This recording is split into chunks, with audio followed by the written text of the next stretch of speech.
Welcome to Collecting Chaos. My name is James, and today we're going to start working on Zorro #3 from 1966. Now, I've got some new ideas on how I want to work on the cover, but I'm not going to get into that today. We'll get into that later on down the road when I'm ready to do the cover. In the meantime, let's get started.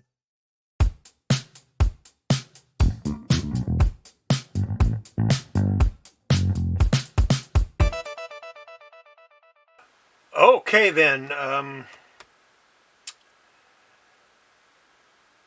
The first thing we're going to do is take a look at this. I took the liberty of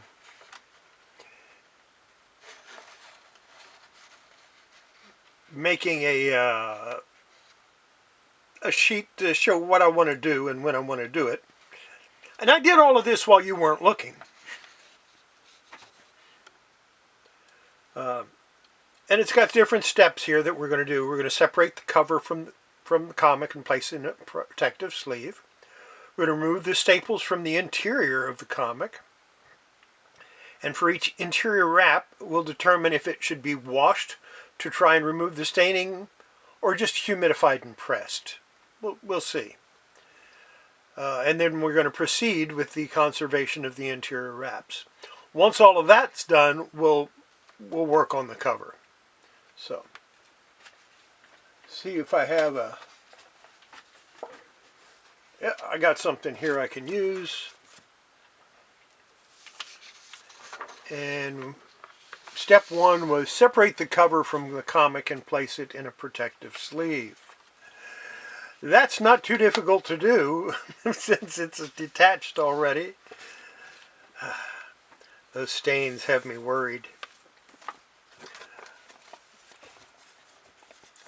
But like I said, I've got a new method I want to try out. I don't know if it'll work or not. I'm not concerned with it. If it doesn't work, it doesn't work. If it ruins the comic, it ruins the comic. I'm not going to worry about it. Okay, we'll set that off to the side. Next it says remove staples from the interior. That's not too difficult to do. We can do that. Open it up to the center.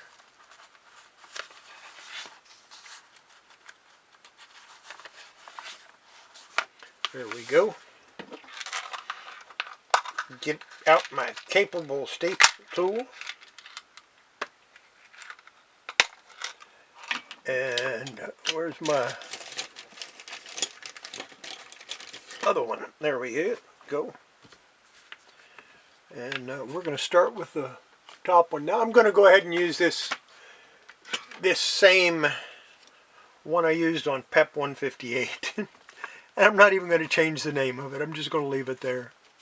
Just like that. I'm going to open the bottom all the way up.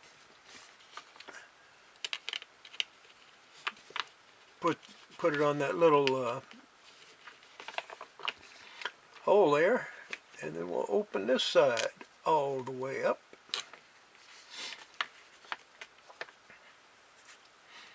Next we'll do the bottom.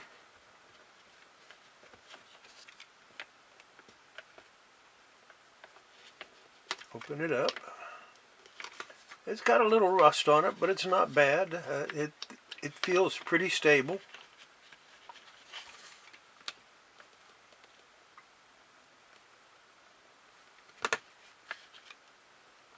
All right. Let's take these staples out. Starting with the top one.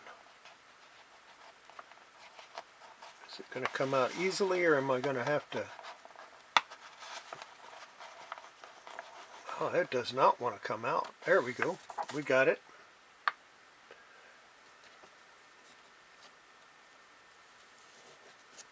And now the bottom.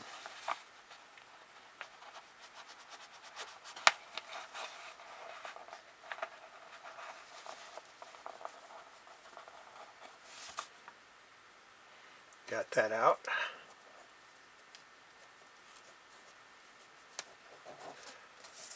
Stick stick that up here so I don't lose it, because we do know I lose stuff.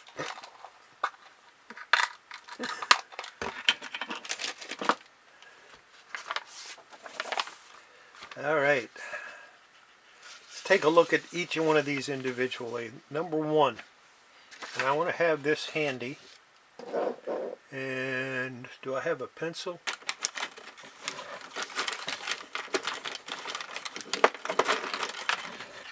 And down here, I'm going to write 1, 2, 3, 4, 5, 6, 7, 8. And what that's going to be is, am I going to wash it or not? Number one is a definite yes. We're going to wash the first wrap for sure.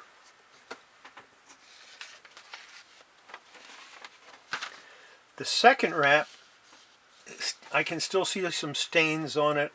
So yeah, we're going to wash that one too.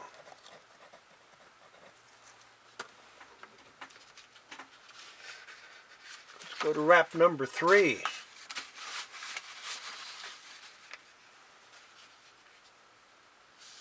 Stains down here on the bottom.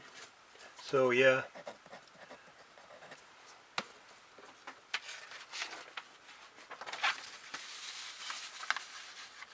Number 4.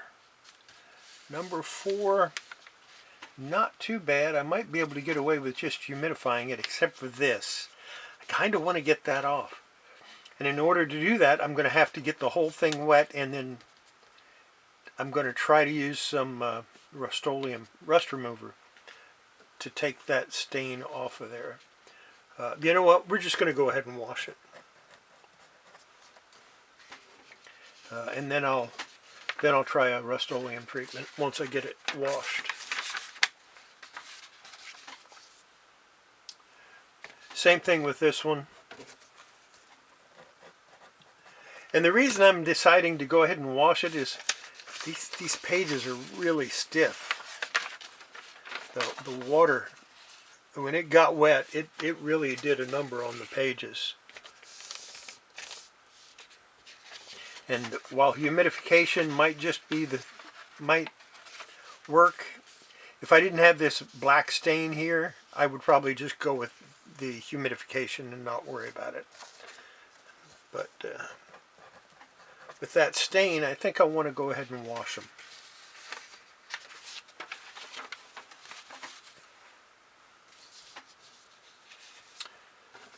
So far, every single one of them.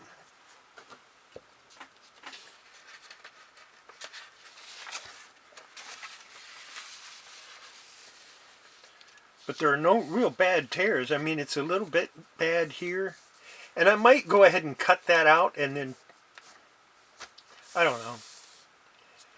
If I can't remove the stain, I might cut it out and do a little bit of leaf casting over that part.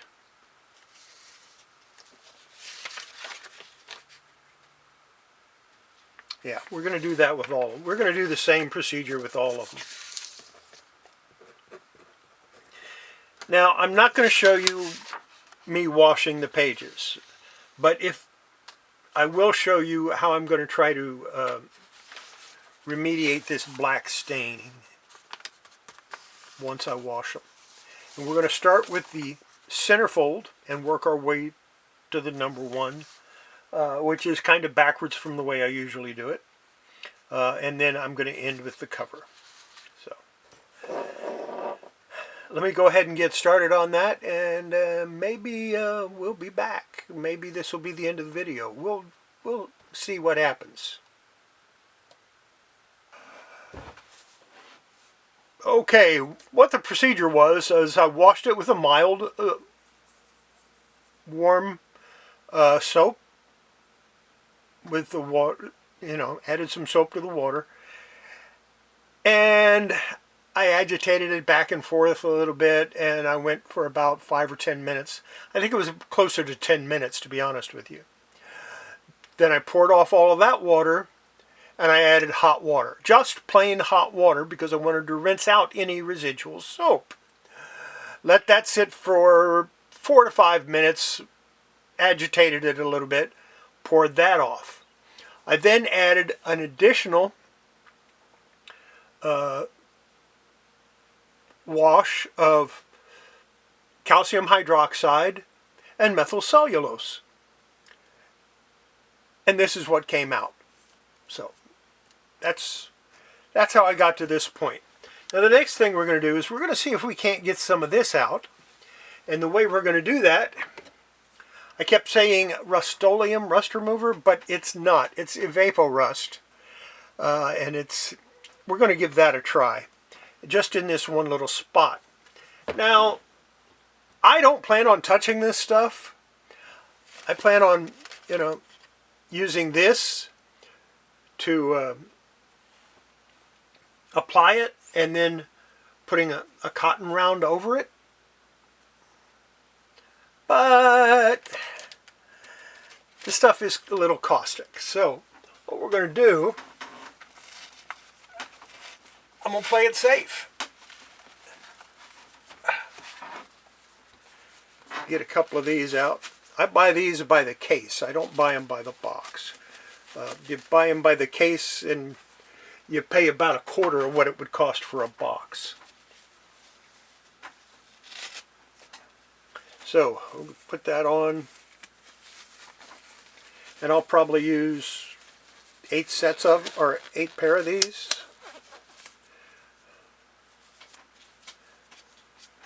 During the course of this, maybe more. I don't know.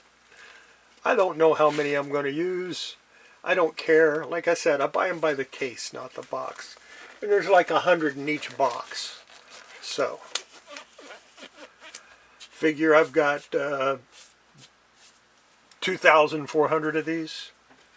Now we'll open up this Evapo-Rust here, and the metal thing is still on it, so we got to puncture that. Sure, I have something here to puncture it with. These will work just fine. Put a little hole in it. Doesn't have to be a big hole, just big enough to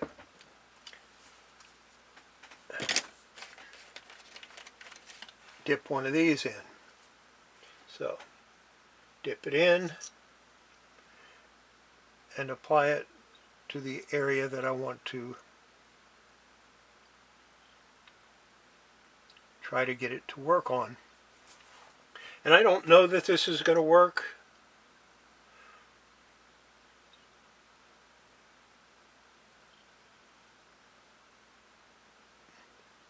But I have a feeling it will. I'm already seeing it fade a little bit. So we're going to do that. We'll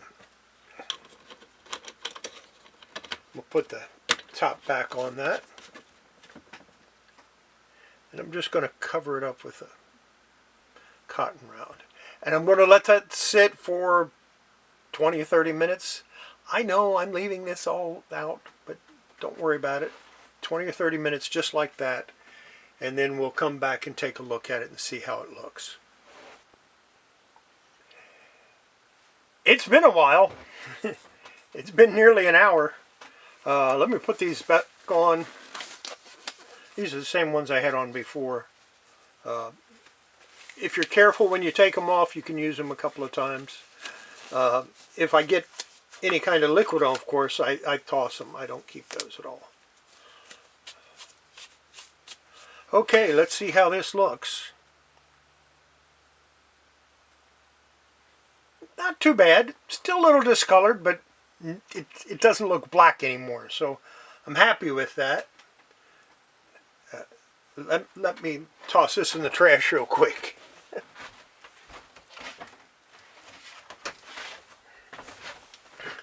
So yeah, I'm happy with that. What I'm going to do now is I'm going to go ahead and,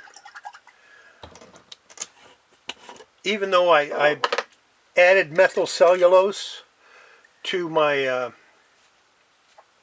last rinse, I just want to add a little more, because it's not going to hurt it to add a little more. At least that's my thought.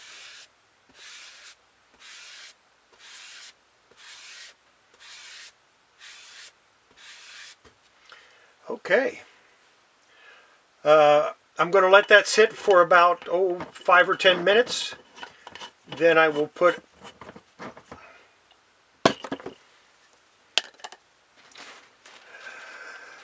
another piece of Hollytex on it. I have a piece underneath it already. And, well, you know what? I'll be back to show you all of that. It's been a little while. Not too long, but a little while. So we'll go ahead and put this on here.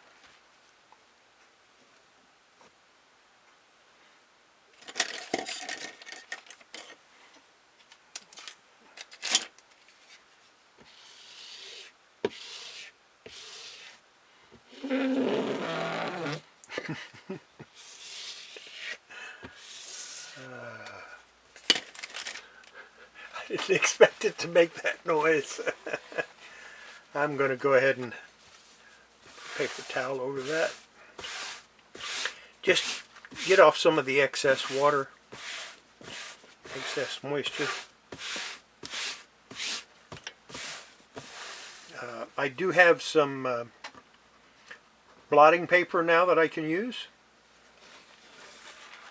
It took me a while to find a place that sold it, and it's not as thick as what I would have liked, but I think it'll do.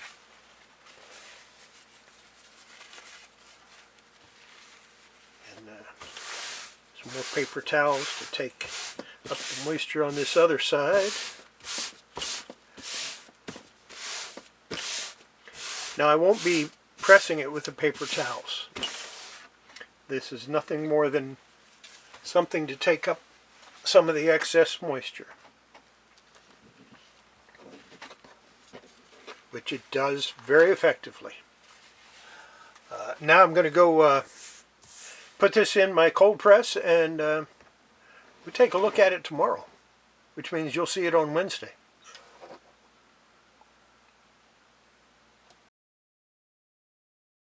There you go. That's the first installment of my conservation project for Zorro number 3 from 1966. Now, I made a mistake in the video. Towards the end, I said that you would see the results on Wednesday. That's not true. I might show them Wednesday night, but I kind of doubt it. I'm not going to do a video for Wednesday morning. So the next installment will come out on Friday. And the reason for that is Christmas Eve. I don't want to do a whole lot of work. So I will do my Christmas Eve show, Kollecting Kaos on Christmas Eve, 8 p.m. Central. It's not going to be called Coffee with Chaos. It's just Kollecting Kaos on Christmas Eve. And we'll chat and talk, and I'll open it up so that anybody can join in, come in and talk with us and join us. I hope we'll have fun. I'll show a few things. I don't think I'm going to show a whole lot. I'm going to pull out a whole box of comics, and I just don't want to do a lot of work between now and Christmas. And besides, I still need to watch this, so I'll probably watch that. I haven't seen it yet. I'll be watching that probably this evening or tomorrow. In the meantime, everybody, have yourself a great day, and we'll see you Wednesday night at 8 p.m. Central for my Christmas Eve show. Take care, everybody. Bye.